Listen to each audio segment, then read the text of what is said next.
Hello, I'm Paul Beckwith, and in this video I'm going to talk about the phenomena known as rogue waves, or weird waves or freak waves. Those terms have often been used. This is some massive wave which is much higher than the background waves, and I'll also discuss a paper that is showing that waves are increasing in size around the world's oceans. And that would mean that the size of these rogue waves is also larger. And there was quite a while when people just didn't believe that these things existed, but now with satellite detection, at any given time there might be something like 10 of these waves somewhere around in the world. So this is an article from late last year. Gigantic wave in Pacific Ocean was the most extreme rogue wave on record. Now, it wasn't the tallest rogue wave, but it was the tallest relative to the waves surrounding it. That's not clear in this article, but that's the case. So this is a buoy, and there's an animation done of this particular rogue wave, and there was a peer-reviewed paper written on this wave, which I'll also discuss. So November of 2020, this freak wave came out of the blue, lifting a lonesome buoy off the coast of British Columbia, 17.6 meters high. That's 58 feet. So, these waves can get as high as 100 feet plus.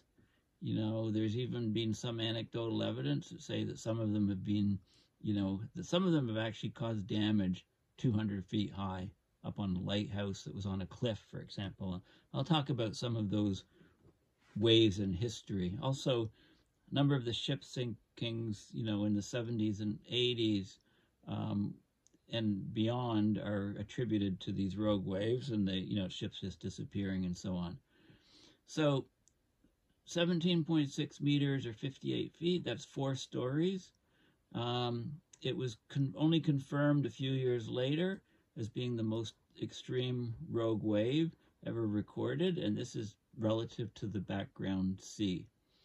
Such an event is thought to occur only once every 1,300 years, and unless the buoy or buoy had been taken for the ride, and measurements made, we would never have known that this wave occurred. So for centuries, these rogue waves were considered nothing but nautical folklore. It wasn't until 1995, fairly recently, that they became fact. In 1995, a nearly 26-meter high wave, that's 85 feet, it struck an oil drilling platform roughly 160 kilometers off the coast of Norway. It's a Dropner rig, so it's called the Dropner wave, and it defied all previous models that scientists had put together on these rogue waves. Since then, dozens more rogue waves have been recorded, some even in lakes. The one that occurred off Vancouver Island, it wasn't the tallest, but its relative size compared to the waves around it was unprecedented. So scientists define a rogue wave as any wave more than twice the height of the wave surrounding it. The Dropner wave in Norway was 25.6 meters tall. The neighbors were only 12 meters tall, which is still large. So it was a very rough ocean, and then you had this wave just over double the height of the background waves. The wave off BC was about 3 times the size of its peers, of the surrounding waves. So proportionally, this BC wave is likely the most extreme rogue wave ever recorded, according to the physicist who was studying this at the University of Victoria in BC in 2022. Only a few rogue waves in high sea states have been observed directly, and nothing of this magnitude. Now, there is a theoretical paper where they did work in a wave pool, and they found that theoretically the most extreme rogue wave could be actually as much as 5 times higher than the surrounding waves. So, researchers trying to figure out how these waves form so we can better predict where they'll occur. This includes measuring rogue waves in real time and running models on the way they get whipped up by the wind.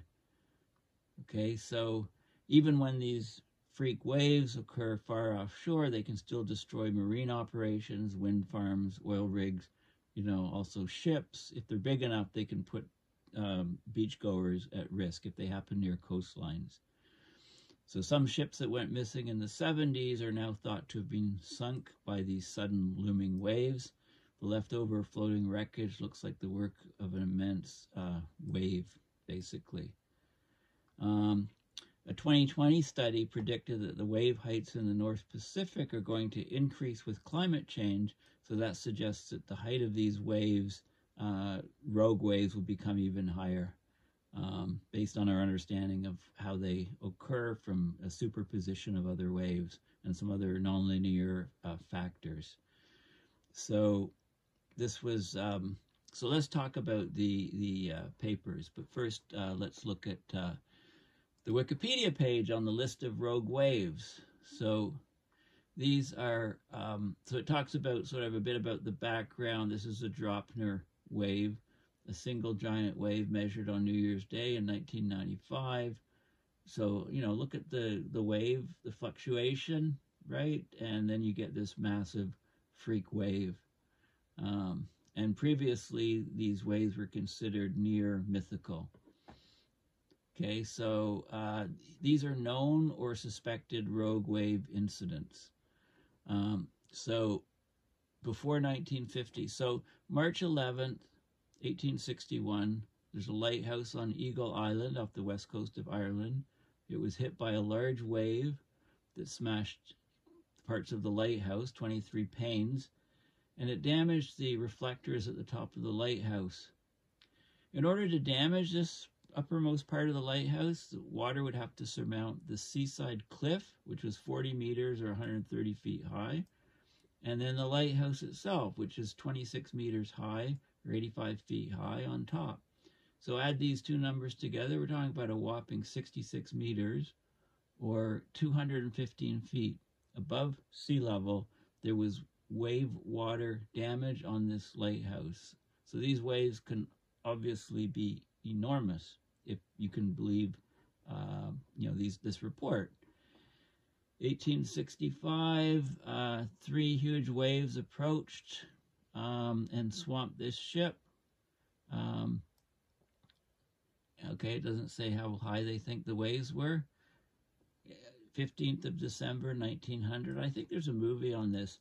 3 lighthouse keepers mysteriously disappeared from the Flannan Isles Lighthouse in the Outer Hebrides of Scotland during a storm. No surviving witnesses, but the hypothesis is that a rogue wave hit the west side of the island. 1903, British passenger liner struck by a 50-foot wave, 50-meter high wave. Freak wave hit it, carried away part of the ship.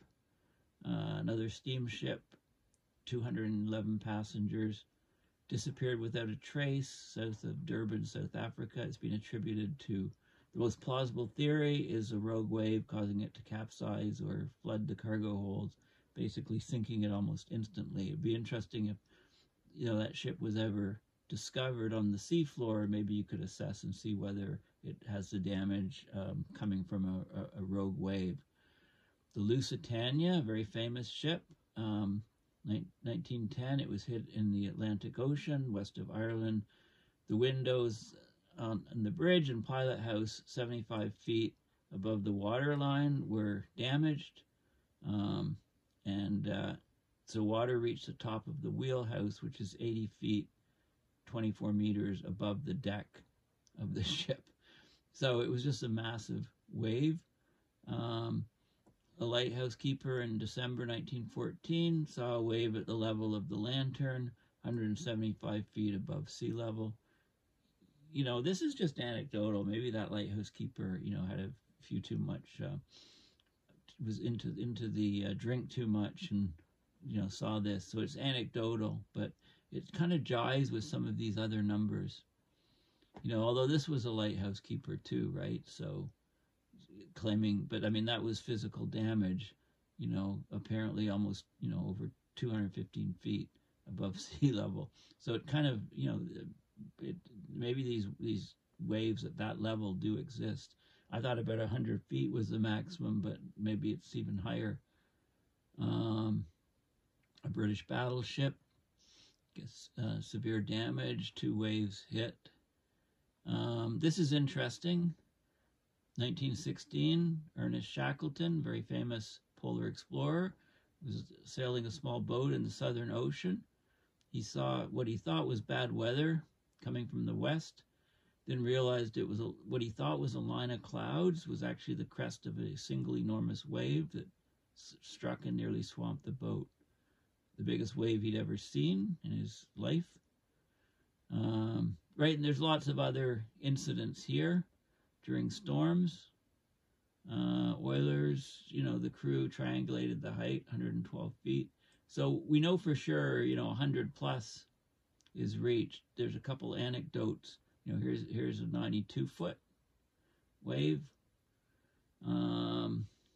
There's, what else, 80 feet.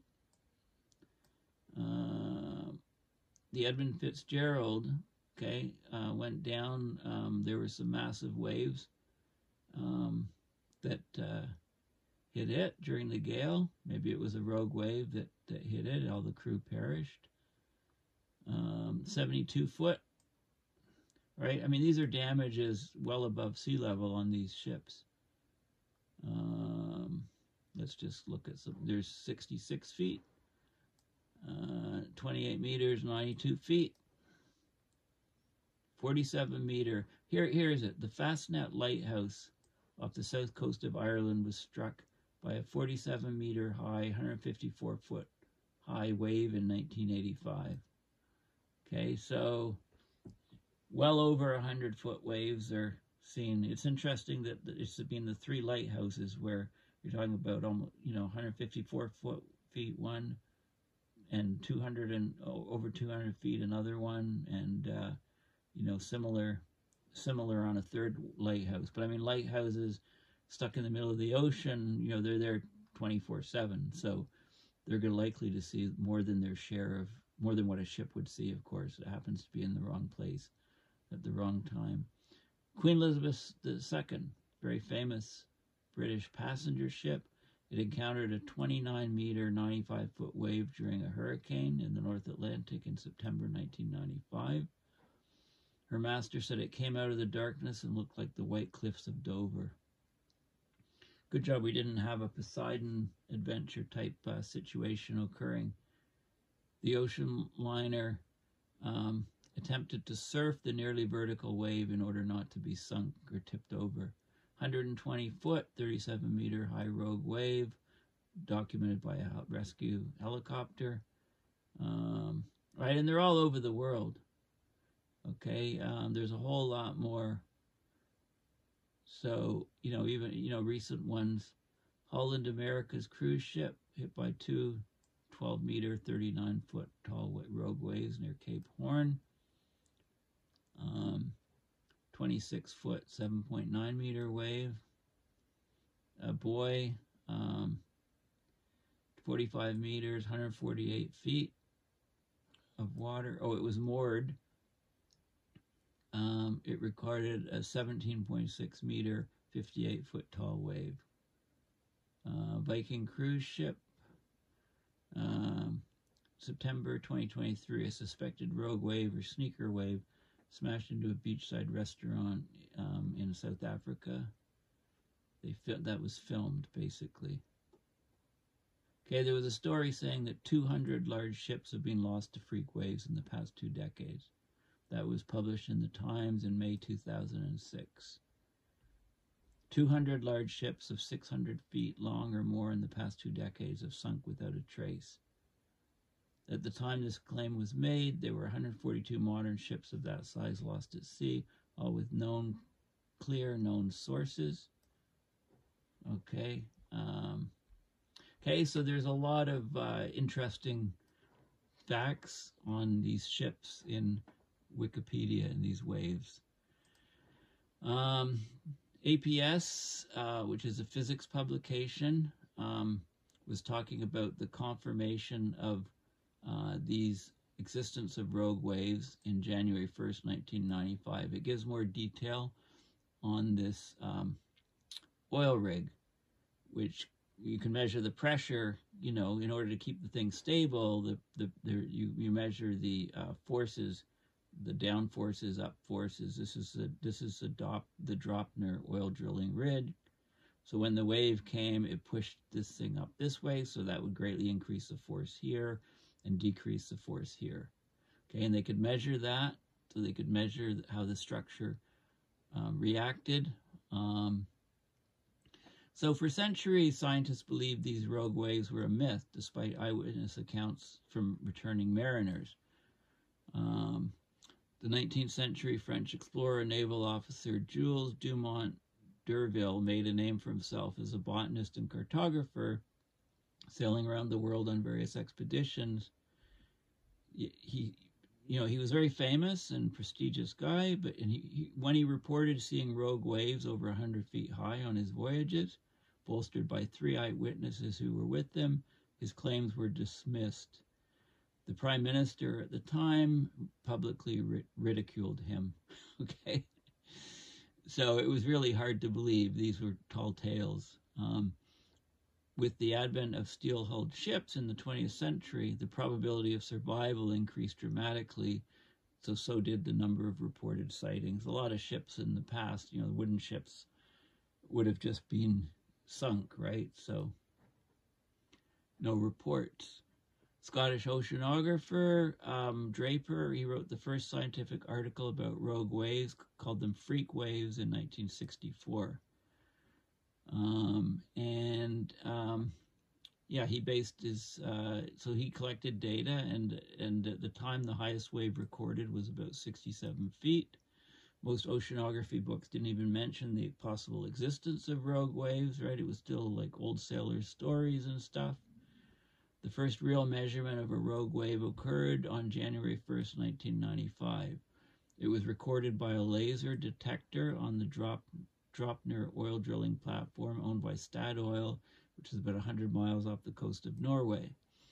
Statoil built the platform to withstand a wave of 64 feet, with a probability of occurring once every 10,000 years, yet the Dropner wave of 1995 measured 85 feet high, 21 feet taller than predicted, and scientists couldn't explain it using any wave model. So they did more work, and there was a paper in 2000 that said rogue waves are much likely more frequent than we expect, and a British vessel called Discovery recorded a 95-foot rogue wave off the coast of Scotland, which made headlines. And what we know now, in fact, there could be as many as 10 rogue waves forming in the world's oceans at any given moment. This would explain the mysterious sudden loss of several ships, such as the cargo ship Munchen in 1978, Derbyshire in 1980. Like the Titanic, the Munchen was thought to be unsinkable, yet the ship and her crew were lost at sea, with a single starboard lifeboat recovered from the floating wreckage, offering the first physical evidence of the force of rogue waves, because the lifeboat was 65 feet above sea level and it had wave damage. It's the only thing found from the ship.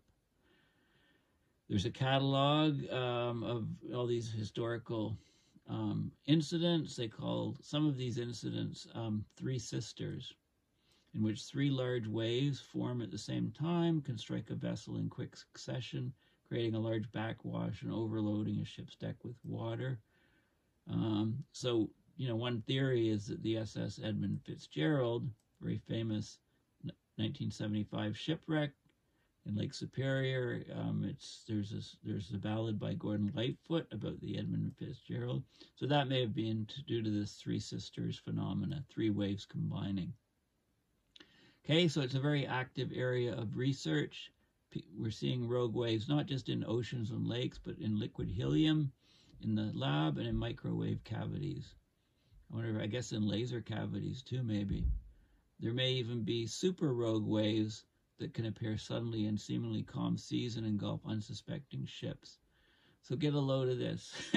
Scientists at Australian National University, Hamburg University, and the University of Turin they demonstrated the possibility in a 2012 experiment involving a Lego pirate on a toy ship floating in a fish tank, and they published this in Physical Review X. Now this sounds like a big joke, but I went to that paper and I'll show you the Lego pirate, and that wave was 5 times higher than they thought was theoretical. Like it was basically 5 times higher than the background waves. It was a so-called peregrine soliton was used to explain it. Okay, so there's a link to the paper here, and I'll show you that paper quickly. So this is the paper, actually, Physical Review X, Super Rogue Waves, Observation of a Higher Order Breather Wave in Water Waves. So super rogue waves with an amplitude of up to 5 times the background value of the waves are observed in a water wave tank for the first time. Nonlinear focusing of the local wave amplitude occurs according to the higher order breather solution of the nonlinear wave equation. So the present result shows that rogue waves can also develop from very calm and apparently safe sea states. Okay, so this really changed the study of waves and also affected other fields like nonlinear dispersive media waves, like in optics, plasma physics, and superfluidity. Okay, so really fascinating paper. It talks about the so-called peregrine soliton, or the peregrine sleeper soliton. Up until this work, it was thought that the peak amplification could only be 3, but they found out it can be as high as 5. And I'm not going to go through the math, but this is the idea. This was what they came up with. This model was actually 5 times, the height of the wave was 5 times higher than the background. They did it in a wave tank here. And this showed the progression of the wave and then spiking up here, so they showed, so this type of pattern, they looked at the profiles and theory and experiment. So this is a demonstration of the generation and destructive impact of a super rogue wave in a wave tank. So they had a wave tank, waves were generated by a big flange moving up and down. You can go to a wave pool, and have a lot of fun with the artificially generated waves. And if you've ever done that, we have one in Ottawa. Should go there again. It's kind of fun. So they had this tank and they generated all these small waves, and then they had a 10-centimeter long toy boat placed 9 meters from the wave maker. A super rogue wave basically reached its maximal amplification by a factor of 5. So a wave basically, here's the wave train you can see, and a wave 5 times higher was generated, sent the boat flying up and flipped it over, right, in the wave tank. And based on their theory, so they actually demonstrated that these soliton effects can generate huge waves, much larger than thought. So maybe those lighthouse keepers they were experiencing physics from the far future, right? They weren't on the drink when they saw these 200-foot waves damaging their lighthouses. There's waves in general are projected to increase significantly with climate change. Okay, so they used, so by extreme wave conditions are expected to increase. So they generated a data set. They looked at the IPCC scenarios, RCP 4.5 and 8.5. They found that a 1 in 100-year significant wave height, defined as HS, basically that event increases 5 to 15% over the Southern Ocean by the end of the 21st century compared to the 1979 to 2005 period. North Atlantic, a decrease, a decrease at low to mid latitudes, an increase at high latitudes. North Pacific, an increase at high latitudes. So this is really interesting. Different parts of the ocean had different results on wave height. So this is showing This is showing the magnitude of the 100-year return period significant wave height, HS of 100, and it's in meters. So basically, you know, you've got 22-meter waves here, 20-meter waves here, and so the wave height is very large in the high Pacific and high Atlantic. Wave height is not so high near the equatorial regions, and when you go to the southern oceans, it's also huge at the sort of latitudes of between the tip of South America and the northward tip of Antarctica. The Antarctica Peninsula juts up here. So you can see these wave heights here. And this is basically some other data sets too, showing these, you know, how big these waves can get. But the results are similar from A, B, and C. Okay, this is showing the percentage change in the 100-year return period, significant wave height. And you can see, you know, increases in the red areas and decreases in the blue areas. So not all areas get higher waves, just certain areas. This is showing some more changes in extreme event frequency. So the number of extreme events per year increasing in these regions and decreasing a bit in those regions. So there's a lot of statistics on this. So it's actually quite interesting. This is coastal wave heights, changes in these large waves, the return frequency. The red is the highest, 15 to 20% increase in these waves over global coastlines. So you can see generally coastlines are subject to getting much higher waves. So right now we're having big flooding along Maine and the eastern seaboard of the U.S. We had some big flooding about a month ago off California. This model is showing an expected decline there. Big waves in, you know, other parts of the world are occurring as well. So this is a very interesting study, a very interesting paper that's very relevant because, and of course in the Arctic regions, you know, the loss of ice buffering means that the waves can erode the shoreline, the permafrost, more quickly, as well as cause problems to the floating ice shelves.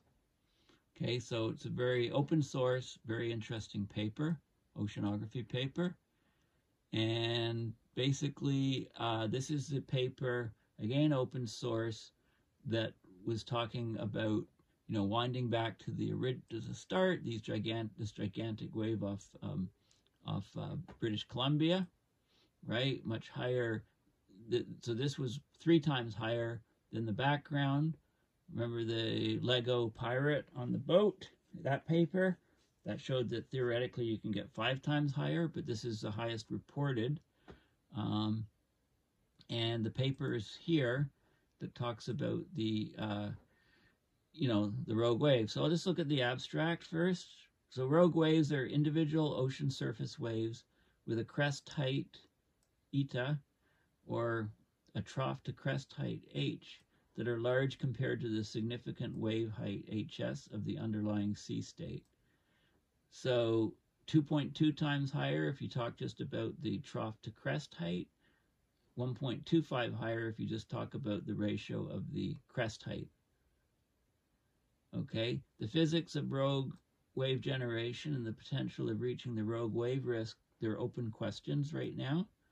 Only a few rogue waves in high sea states have been observed directly. They can pose a danger to marine operations, onshore and offshore structures, and beachgoers. It says only a few have been reported directly. I guess they haven't read the wiki page on rogue waves. So they report on the 17.6 meter high rogue wave in coastal waters, right? So it's surprising because it was in coastal waters. So the waves weren't that high in the background. This thing popped up and it was 3 times higher. Basically, you know, H over HS almost 3 times higher. So it's likely the largest normalized heights ever recorded. You know, the ratio normalized. When it says normalized, it means the ratio.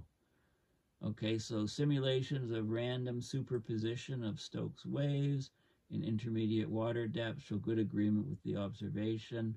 Nonlinear wave modular instability, a well-known cause for rogue waves in laboratory settings, did not contribute significantly in this case. Okay, so they talked about the Dropner wave on January 1st, 1995, which proved the existence of so-called rogue or wave or freak waves. It was not seafarers' folklore. Okay, and they go on and do a study, and they show, boom, wave action, and then boom, the rogue wave occurs. So you can simulate it in the from the physics, and they're actually being measured, and then you have a frequency of occurrence of them. And there's a lot of statistics and data on this, and I'm not going to go into that. Yeah, I think, is there anything else here I want to talk about? Let's, they generated a wave model discussion. So the rogue wave is an event where a wide range of energetic spectral wave components align. So basically, a lot of waves that are going on in the environment, there's superposition of waves by chance, and you get this huge wave occurring. These components, the rogue wave, it spikes up high compared to the background wave field. So superposition of these waves generates extreme crest heights. So basically, to develop a rogue wave risk prediction system, we evaluated how the rogue wave probability changes with certain sea state parameters. Okay, they saw strong correlation with rogue wave probability at offshore and nearshore locations. They presented crest to trough correlation to be used for rogue wave risk prediction. All right, I mean, they're trying to predict these things. Narrow banded seas also maintain wave groups, and rogue waves are more likely to form in groupy sea states. Okay, so there's different types of seas where there's more likely to have a rogue wave occurring. So, this is all work in progress to try to give some sort of heads up to marine traffic that, hey, you're in a region, conditions may be right for rogue waves, so watch out. So very, very interesting, very interesting topic, and just to remind you from the wiki page, I mean, this was damage to a lighthouse. This is a lighthouse, actually. Okay, so damage to the top of the lighthouse. It's on a 40-foot cliff, and it's on a 40-meter cliff, and the lighthouse is 26 meters high. Okay, and the wave damaged the reflector. Okay, that's not some tall tale from a lighthouse guy. That would be a 66-meter wave, or 215 feet. Other lighthouse keeper reported a similar height, and there was damage to yet another lighthouse, the Fastnet Lighthouse, 47-meter high wave, 154-foot wave in 1985. Right, hit that lighthouse and was well documented. Right, so we can get massive waves in the ocean. So the more we can learn about them, and the more we can understand how they're affected by climate change, this is vital information for anybody in ships at sea. So thanks for listening. Please go to my website, paulbeckwith.net, and use my PayPal to support please donate via my PayPal to support my research and videos. Thanks again. Bye for now.